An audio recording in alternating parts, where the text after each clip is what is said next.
You're listening to Country Music Success Stories featuring Music City mentor Jacy Dawn Valeras. Now, here's your host, Candy O'Terry. We've been getting lots of emails from listeners saying they love the show, but they don't know anything about the hosts. So here we go. It starts out with an email Jacy sent to me in 2019, introducing herself as a singer-songwriter living in Nashville. It turns out she was from Chelmsford, which is a little town north of Boston, and she'd grown up listening to me on the radio. What started out as an email exchange turned into a friendship, and the idea that we needed to somehow join forces and chase our goals and our dreams together. So I featured Jacy on my weekly podcast series, The Story Behind Her Success. Check that out, by the way. And I learned all about her company, Platinum Circle Media. She'd been living in Nashville for about 10 years, and she had decided to step away from singing in order to focus on her social media marketing company. But I asked Jacy to record the song you're about to hear with me. Somehow, I knew it was what we both needed, and it was. If I should lose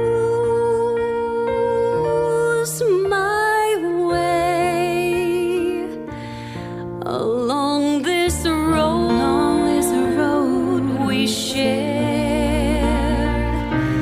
please wait for me, come what may. If I should lose my way. For this interview, we returned to the same studio where we recorded that duet. It's located right near the ocean in Marshfield, Massachusetts, owned by a guy named Crit Harmon, who's a guitarist and a producer. In fact, he's the guy playing the guitar on our theme music. This is the place where we decided to tell the rest of our story. I started out by asking Jacy how old she was when she first started singing. I started singing when I was about 5 or 6 years old. I sang at my kindergarten graduation. That was my first performance.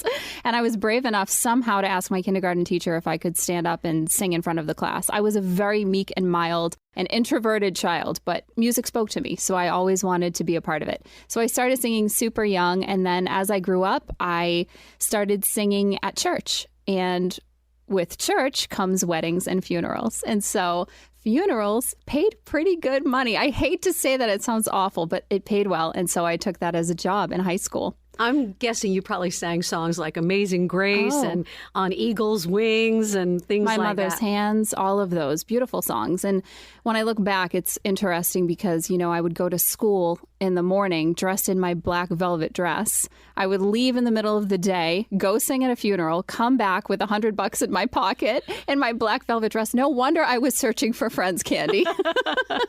You know, but country wasn't cool when you started making your way in country music here in Massachusetts. Tell that story.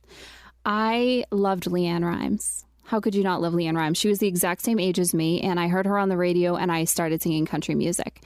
And country music was not a popular thing in Massachusetts when I started. Like you said, it was not cool. Now it is. Now it's exploded. But when I began, no one was listening to it. And I loved it. I thought it was cool and different. So I formed a band and started performing at every venue that would have me. I started opening for artists, and one thing led to another. And then I eventually went down to Nashville and started writing songs down there. Well, there's a lot more in the middle of that, though. So weren't you part of some sort of like a Christian girl group? Like, I know you played at Madison Square Garden. I did. So I started singing, like you said, with this group of girls in church. And we got on a political circuit. And within that political circuit was all of the events that every governor, mayor, anyone in the area was putting on. So that led to us performing for a big event hosted by Ted Kennedy. And Ted Kennedy took a liking to us, and he asked for us to perform for Bill Clinton when Bill Clinton came to Lowell to speak. And so that was a huge door opening for me, because I remember the photos from that day, and it's just like wall-to-wall press, cameras, news people. It really gave me the opportunity to be in front of a lot more people on a more national level. And that opened the door for me. So Angels Among Us was a very well-known Christian group, and we were asked to open the International Music Festival at Madison Square Garden in New York City. It was almost like a showcase. Nowadays, artists do showcases. That's ultimately what it was. And Sony Records was actually interested in signing us, but they wanted to take us more in a Christian route. And you asked earlier about the country music thing. That's kind of where I made my decision that I wanted to branch off into country. It was kind of a crossroads for me. I was either going to go the Christian route with these girls, or I was going to stay true to what I love the most, which was a little bit of a riskier move because I had almost a guaranteed thing with the girls. But I chose to stick with what I loved more than anything, which was country music. How about vocal lessons? Did you take formal vocal lessons when you were growing up? Because you sure did sing an awful lot. I didn't take formal vocal lessons. I took performance lessons. So I had a coach that coached us on how to be on stage, on how to give an interview and all of that kind of thing.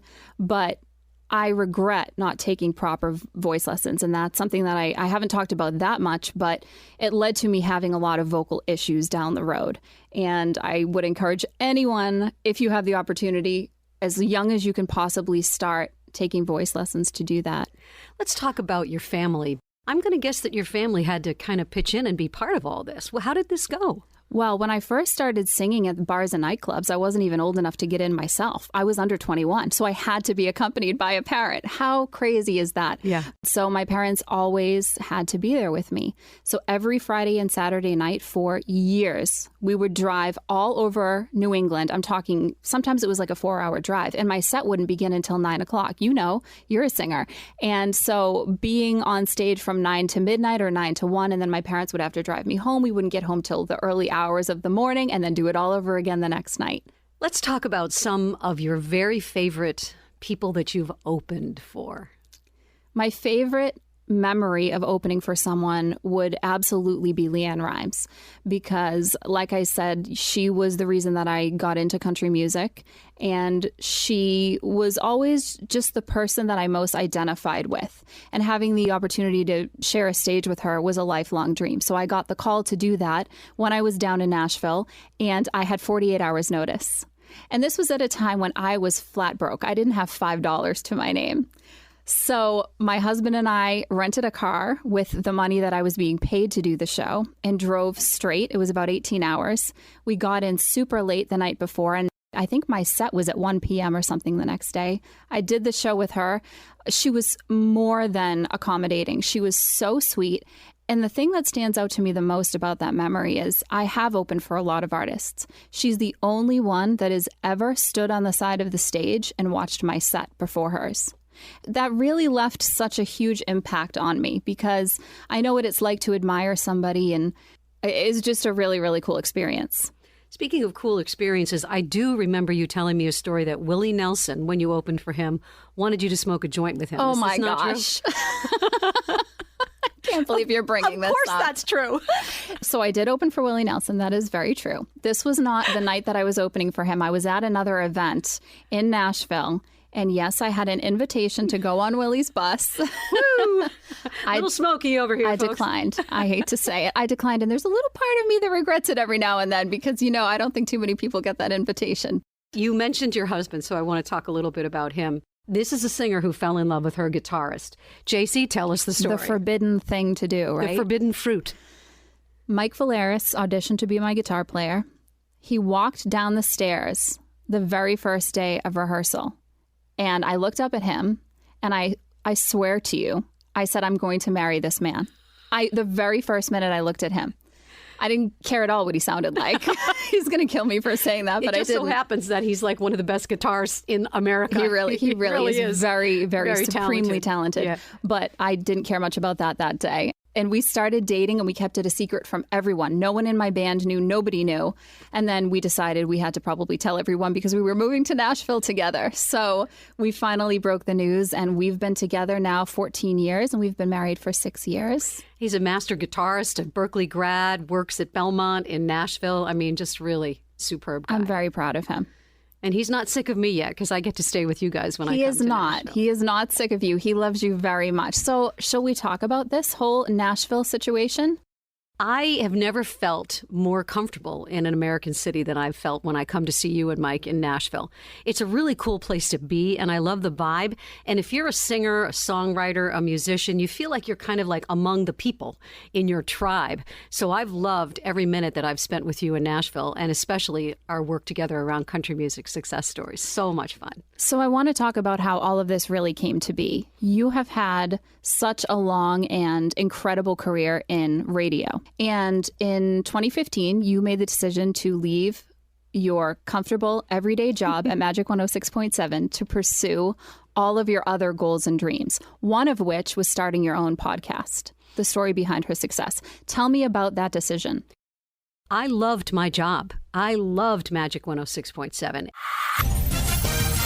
Magic 106.7. A greater media station just after 10. Hi, it's Candy O. We don't just say we're going to play a lot of soft rock. We do it. The most music lives right here. WMJX HD1. Boston. And I started as the secretary to the program director, and I rose through those 25 years to do afternoon drive and then to do morning drive and to be someone who was known and to this day by a lot of people in this city. But boy, I tell you, when they moved me to morning drive and I had to get up at 3:30 in the morning, I got to tell you, clearly I'm a person with energy, right? This broke me. This broke me in half. I was so tired in the afternoon that I felt like I couldn't drive a car, And what it also did was it sapped my creative energy so that really all I could think about starting at about 3 o'clock in the afternoon was how quickly can I go to bed now? And so I made the decision that I wanted to leave the station, and I really wanted to exit gracefully. My contract was up. We had nice discussions about what I might or might not be able to do. And the decision that I made was I'm going to turn the page and I'm going to move on. All the things that radio gave me, the platform that radio gave me, was suddenly gone.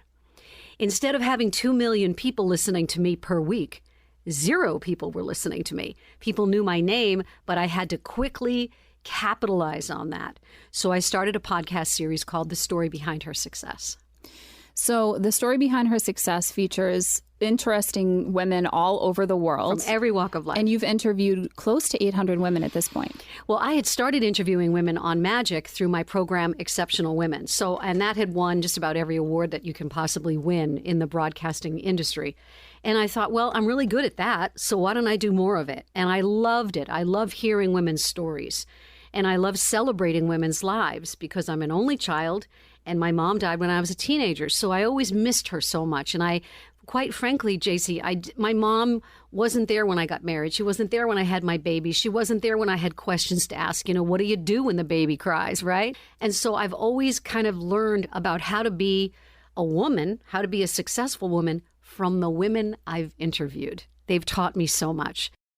After we got to know each other, after we became friends. And you were on the show and you were great. I was on the show, guest number 67. I will never forget it. My most nervous moment of my entire life. You're doing really was well being right now, interviewed by Candy O'Terry. I'm not mean or nasty or anything. I'm not like an investigative reporter. Not at all. I loved you from the minute I met you. But after listening to all of these incredible stories of the women that you've interviewed, I had the idea that it might be fun for you to come down to Nashville and interview a couple women. That's right. And the reason I thought about this was because it married two of the things you love the most, which are music and singing and songwriting, and then interviewing. So we had thought, well, why don't we just do a 4-part series on women in music in Nashville? That was the original idea. So we kicked that off with a little visit to the 500-acre compound of Naomi Judd. I mean, what? I couldn't believe you nailed that interview. And here I am sitting across from Naomi Judd having a conversation, as she called girl talk, that lasted an hour and a half? She told us the whole story of her life.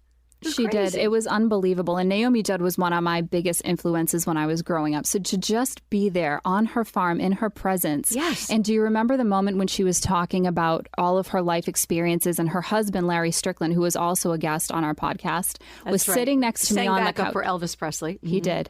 He was sitting beside me on the couch, and Naomi turned at one point and she said, "What are you crying about?" It was that the stories that she was telling were so moving that her husband was crying sitting next to me. And he hadn't even heard some of these stories. He hadn't. So when you're telling stories the husband hasn't even heard, you know that it's an up close and personal experience. So she was great. Then we moved on to your good friend Kelly Lang's house. Yep. She welcomed us with open arms into her beautiful gourmet kitchen. And we got a chance to meet her husband, T.G. Shepard. And then he said, hey, are you going to interview me? I said, yes, we are. So we came back the next time, talked to him. We talked to Jeannie Seeley, who's one of the grand dames of the Grand Ole Opry. And, you know, we got to hold her Grammy. Come on. And one of my favorite moments, I think when I think back on all of our interviews. I know. Am I going to tell the story about Jeannie? Yes. Candy was sitting down on a couch, a beautiful little couch. Outside. Looking over the Cumberland River. And when she stood up after the interview, there was cat hair. All over my ass. Over her. And Jeannie snapped into action and she went into her house and grabbed a lint roller and came out and delinted Candy's butt. To which point I said, JC, roll tape. And we sure did. Roll tape. And we do have that, don't we? So aside from all of these incredible life stories, we're also getting these really fun, interesting moments with some of the biggest stars in country music. Well, first of all, being in a room with Crystal Gayle, and I'm telling you what, when she walked in the room, I was like, oh, God, I hope her hair is still as long as I remember it. And it was all the way down to the floor. We got a chance to ask her how long it takes to wash her hair. We found out not that long, and she does it by herself, and it's no big deal. But she also let us sing with her. She did. And we were like, can we just do like the last few lines of Don't It Make My Brown Eyes Blue? And she was like, why, of course you can. And we were like in heaven. Don't it make my brown eyes, don't it make my brown eyes, don't it make my brown eyes blue. You guys sound great. That's awesome. One of the things that I think makes all of this so special is that you and I are such super fans of music. And that goes way back for you. That goes back to the days when you started singing. So I want to ask you about that because I think it plays such an important role with you interviewing these artists. The fact that you have a background as a singer, I know it has helped me immensely. So talk to me about your early days being a singer in the Boston area. I think it gives us credibility. You're sitting down with the cream of the crop, so you better bring it. You better know what the heck you're talking about. So I feel like that's helped me tremendously. So when I was a little girl, all I ever wanted to do was sing. And my father very cleverly bought me a microphone with a cord and no amplifier. So I would stand in front of a full-length mirror with my microphone and a cord that went nowhere and sing my songs, okay? And I used to have plays in the backyard. I would charge people to come to my plays, and I would play all the major roles. I was that girl. And I was also really into Broadway. I loved every Broadway play. I memorized every line. I memorized liner notes. Little did I know that years later on the radio, all that information would help me. I also grew up under the wing of some of the greatest broadcasters of all time. I listened to WABC, which was the superpower, huge station in New York City. I grew up in suburban Connecticut. So I listened to all the big DJs, and I would memorize some of the things that they said coming out of songs. Little did I know I would use that later. But the singing part, I sang with a group called, wait for it, Up With People. And I do usually need an entire bottle of wine to sing some of the songs that we sang together. But like you, being part of a group like that, being part of a gigantic group, and I was one of the youngest singers, was such an honor because there was so much discipline involved. You know, you had to listen to the choir director. You had to make sure you were singing your part when you were supposed to. And the sum of the whole is what I loved about being part of Up With People. It was the sum of many parts, and it really taught me how to be a performer and how to be a team player, very much so. And then as I grew a little bit older, you know, I hate to throw a little damp towel on the whole thing, but I'm the only child of only children. And my mother was diagnosed with breast cancer when I was 14 years old. So all of my high school, when I would have given my right and left arm to have tried to do something like you did with all of your family's support, I couldn't do. My parents were divorced. My father was 100 miles away from me. I saw him on the weekend. My mother was actively dying for 4 years. So it was really a tough time. I went to Boston College and I started singing in coffee houses. So I was that girl, with a couple of guitars singing Stevie Nicks songs and, singing Linda Ronstadt covers. And these were my idols. And then I fronted a band all throughout the 1980s. I had the shoulder pads. I had a very short haircut with a tail.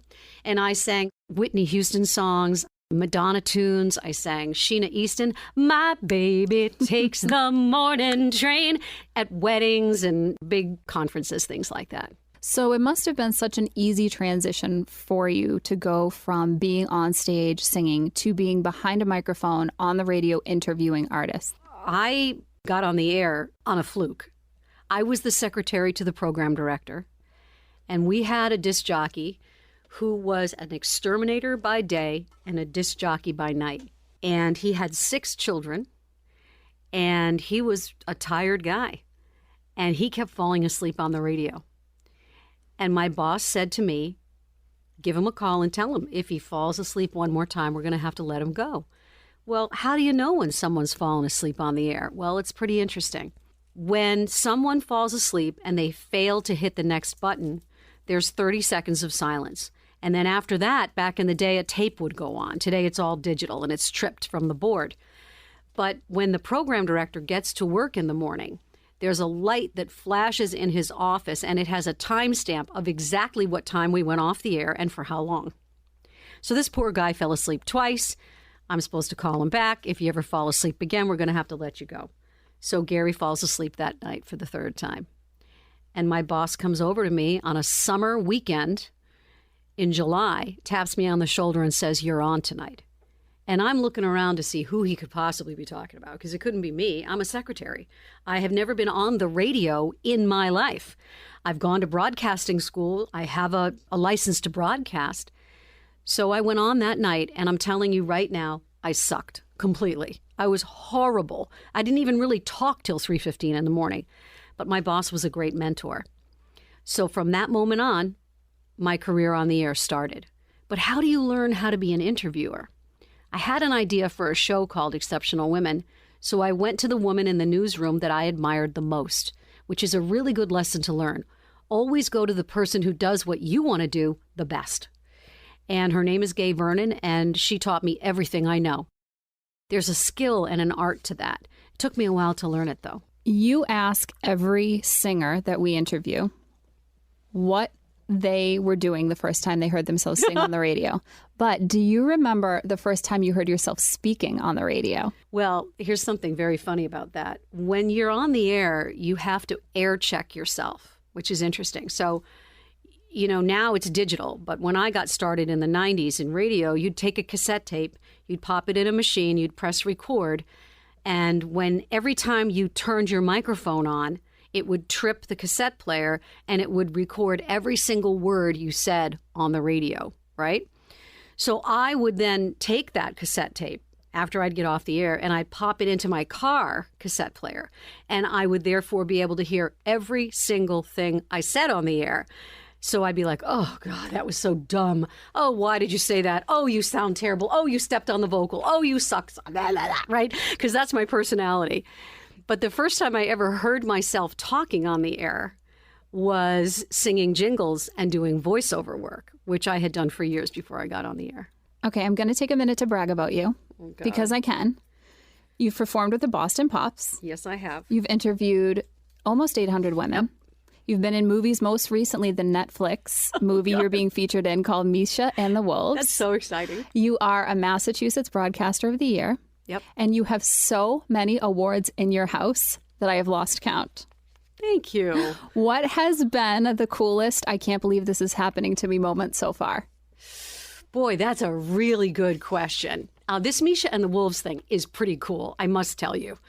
Way back in 1997, I interviewed this woman named Misha, and the BBC wanted to do a big documentary on her, and mine was the piece of sound that they found along with Oprah's clip. I mean, what are the chances of that? But the coolest thing that's ever happened to me, ever, is hearing my own song on the radio. So there's a very famous guy on Magic 106.7 named David Allen Boucher. And if you come from Boston, you know this guy's name. He talks very slowly, and he's got this really sexy voice. I loved him growing up. I loved his voice. I wanted to marry his voice. Jim Brickman and I recorded a song together. Actually, he gave me his tracks to a very, very famous song of his called The Gift. I recorded that song with David Quarry, who was a program director, a music director over on our competitor, Kiss 108. So we recorded the song just in time for Christmas, and my boss loved it. He goes, well, we're going to play it on David Boucher's show tonight. I was like, oh my God, dream come true. So I said, please don't play it too soon. I want to make sure I get home in time because I want to pour a glass of wine. I don't know where I want to be sitting or standing or what room I want to be in. And I remember it was in my kitchen with my glass of wine in my hand. And he said, and now I'd like to play a song for you by our very own Candy O'Terry and Jim Brickman. This is The Gift. Winter snow is falling down, children laughing all around. Lights are turning on, like a fairy tale come true. Sitting by the fire we made, you're the answer when I prayed I would find someone, and baby I found you. And I was like, I can die now. It was great. That's so funny. Did I ever tell you the first time I heard myself on the radio? No. It was on talk radio. Weird. On WBZ radio. Flame-throwing AM station. Paul Sullivan was doing his show on WBZ at the time, and his stepdaughter, Colleen, was in the group that I sang with, Angels Among Us. And it was right after September 11th. We had recorded a song called American is Apple Pie. And Paul was kind enough to roll as much as he could on talk radio because, you couldn't play a full song, Right, like he probably gave you like 15 seconds. That was all I needed. That was all I needed. I was in the kitchen with my mom and dad. It was 2001. I had just turned 16 years old, and I was jumping up and down in my kitchen. I couldn't believe it. It was There's the biggest dream something come about true. hearing yourself on the radio that really, really makes you feel as if, and our artists tell us this, that you've gone from the little recording studio, maybe where you recorded the song, or even a big recording studio, and you're just hearing it in the monitors. But when you know that people are hearing it in their cars and their kitchens, and it brings it to a bigger level, right? It really does. Yeah. There's something so special about it. And it's so interesting that every single artist we've sat down with knows, they remember every moment. Let's talk a little bit about what it was like for you to pack up your U-Haul truck and move to Nashville. I had $600 in my bank account. I had no job set up. All I knew was that I had to be in Nashville. It was one of those things that I had known for a really long time. And if I didn't do it, I just knew I would regret it for the rest of my life. So Mike and I made the decision. We had gone down to Nashville about 3 months before we moved and found an apartment. We weren't able to see the apartment we were moving into because it wasn't ready yet. So we moved down there in a U-Haul truck with Mike's car on a flatbed pulling behind it with absolutely no idea what we were walking into for an apartment. Thank God it was a beautiful, beautiful apartment. I showed you. I took you by there on one of our trips. Yeah. But the memory that I remember the most is standing in the driveway right before I got into the truck. And my dad and my mom were standing in the driveway, and my dad handed me the very first dollar bill that I ever got when I was born that he had put inside of a little piggy bank. And he handed it to me. And he said, don't ever spend this dollar, and you will never be able to say you're broke. And I will never forget that. As long as I live, I still have the dollar. And I remember crying about, the first 50 minutes of the ride, thinking, what am I doing? Am I making the right decision? You have to jump off the cliff every once in a while, huh? You really do. And I think leaving your comfort zone is the only way that we grow and we learn.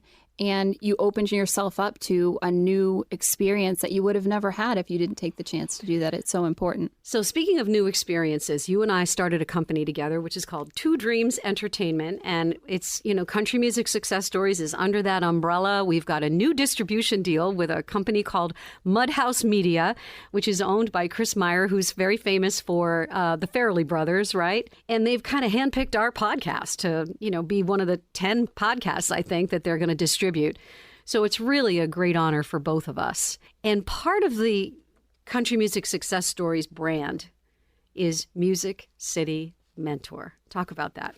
I just think it's so important for a young artist to be educated on what the music industry is all about, especially the Nashville music industry. It has its own thing. And when I moved down there, like you said, I went down there pretty blindly. I had maybe one or two connections. I knew a few things about it, but it took me years. I'm talking years. I've lived there now 12 years. So it took me a long time to get my feet flat on the ground and understand how all of that worked. And I just thought to myself, if I could save another young artist coming down here half the trouble that I went through, it would make me very happy. And one of the things that started happening to me is after I moved to Nashville, I started getting a lot of letters, emails, messages on social media from younger artists, primarily in the Boston area, asking me advice. What is it like there? What do I do when I get there? Tell me about publishing. What do I have to know? And I actually started saving all of their questions in a document because I thought if I ever have the chance to sit down and really put some thought into all of these questions, it could be very helpful. So about 3 years ago, I decided to launch a YouTube channel. And I started recording videos in my house. Every single week, I would do a new video with a different question that had been sent to me. And overnight, this channel started growing. I was blown away. I kept saying, I begged all of my family to watch and to subscribe because I didn't want to be, have 10 views on all of my videos. And we are just about to hit 300,000 Can you very believe soon. that? 300,000. So that's how Music City Mentor was born. I'm the mentor. If you want to come to Music City, let me help you. Platinum Circle Media is your company. You are the founder and the CEO. Tell us about that. What do you do? Well, like you, I had a background in music, but I also had a lot of ideas and thoughts about other things within the music industry, one of them being the marketing and the promotional end of things. So when I very first got to Nashville, I noticed that a lot of the writers and artists that I was working with were desperately in need of help with their social media, building a website, having an album cover designed. This was all stuff that I had already been doing for myself because my parents couldn't afford to hire me a team of people when I was 10 years old. I had to learn how to do all this stuff. Right. So it made sense for me to just volunteer and help out my friends. That's really and truly how it began. And then it seemed like overnight, I had a long list of artists that I was doing all of this for. And then I had an artist offer to start paying me. And I thought, you know what? I bet you I could turn this into a company. And so in 2012, I did. And we have been going strong ever since. And we now represent Grammy, CMA, ACM, and Juno Award-winning artists. What do you wish you knew when you first got started? I don't think we have time. We don't have time for me to say. What comes up to the very top? If you could talk to 16-year-old Jacy, what would you tell her? I would tell her not to worry about anything but what her dreams were. Don't let any outside influence come into play because when you move to Nashville, it's so easy to get sucked into the fact that every person in that town is more talented than the next person. So if you don't know who you are and you don't have your own identity and you're not strong enough to just keep a hold of that really tight and move forward without a thought about what anybody else is doing, you're going to be much more successful much quicker. I think I had a pretty strong sense of who I was as an artist and who I was as soon as I started my business. I knew what I wanted that to be and I had a clear vision. But if I had have thought about that the moment I moved to town, I think it would have been faster for me. But, there's something to be said for perfect timing, and I'm all about manifesting things to come to you when they're supposed to. So let's talk about that for a second, because one of the things that you've really stressed for me and that I've learned from you since we got to know each other so well is you've got to write it down and make it real. And without exception, you guys, every big artist that we have interviewed, Sarah Evans just recently told us that they saw their success before it even happened. I used to lay in my bed when I was growing up and envision myself in the situations that I often find myself in today. And I'm not making that up. I would see myself having dinner with an artist or doing things that was so clearly my life in music. It wasn't always me on stage. It wasn't always me, winning a Grammy Award or something. It was just me. Although that will be just fine. Someday, whatever.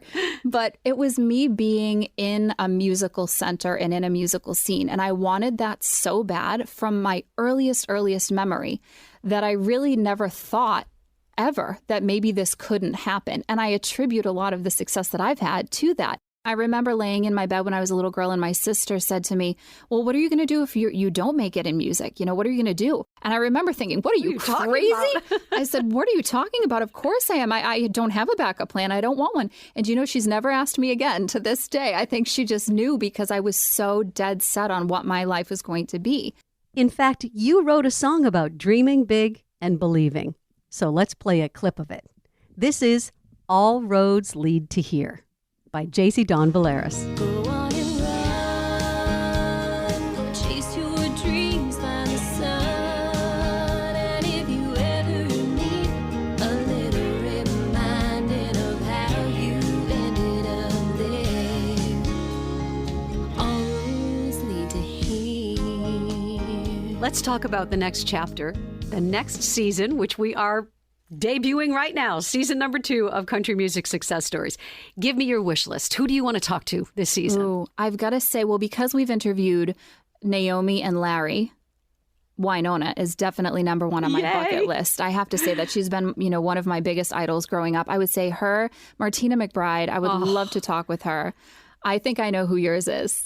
Garth Brooks for sure. I mean, what was that show that he did that kind of, Garth Brooks on tour or on the road, or it was kind of a behind the music type. It was a wonderful, and I've always been a fan of his, and I've seen him in concert, and I've been like exhausted watching him, like unbelievable. He's got such a big personality that I'm really looking forward to seeing what that feels like when he's in the room. And you said you've met him a couple times. I have met him a couple times. I'll tell you the story really quickly because it's kind of a funny one. I was at the Grand Ole Opry with an artist that was performing, that was a client of mine, and my phone rang, and it was my mom, and I thought I better take this call. So I snuck into a dressing room that had the lights turned off, and I just stood behind the door and had a quick conversation with my mom. And all of a sudden I could hear something in the background of the dressing room, and I turned around, and standing in the dark was Trisha Yearwood and Garth Brooks. Unbeknownst to me or anyone else, they were getting ready to make a surprise appearance on the Opry, and I had just tucked into that dressing room without knowing. And so the minute I looked and I saw them, I said to my mom, I've got to go. I'll have to call you back.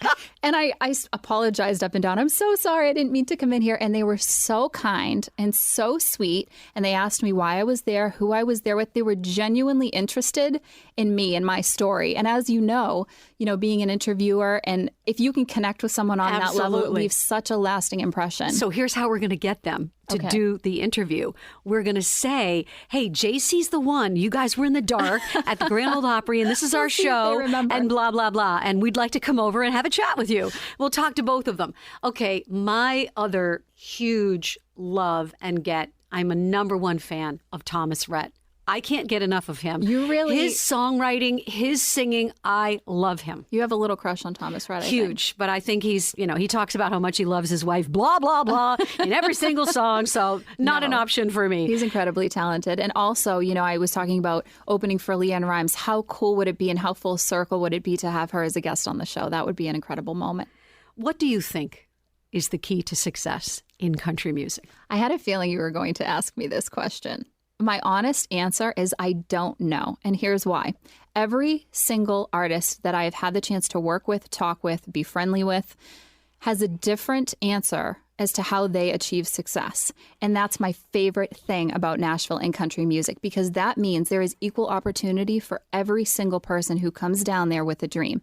There's no formula that you have to go in with a plan of this is how I'm going to do it.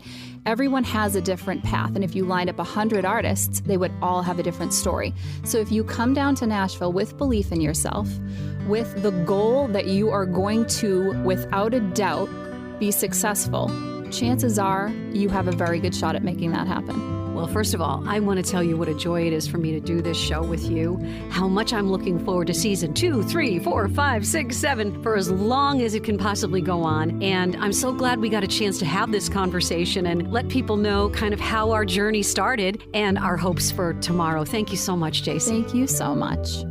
If you enjoyed our podcast, please tell your friends, subscribe, and leave a review. We've got another season full of legends to meet and stories to tell. So until next time, this is Candy O'Terry saying thank you for listening to Country Music Success Stories, where the stars welcome us into their homes and tell us how they made it in Nashville.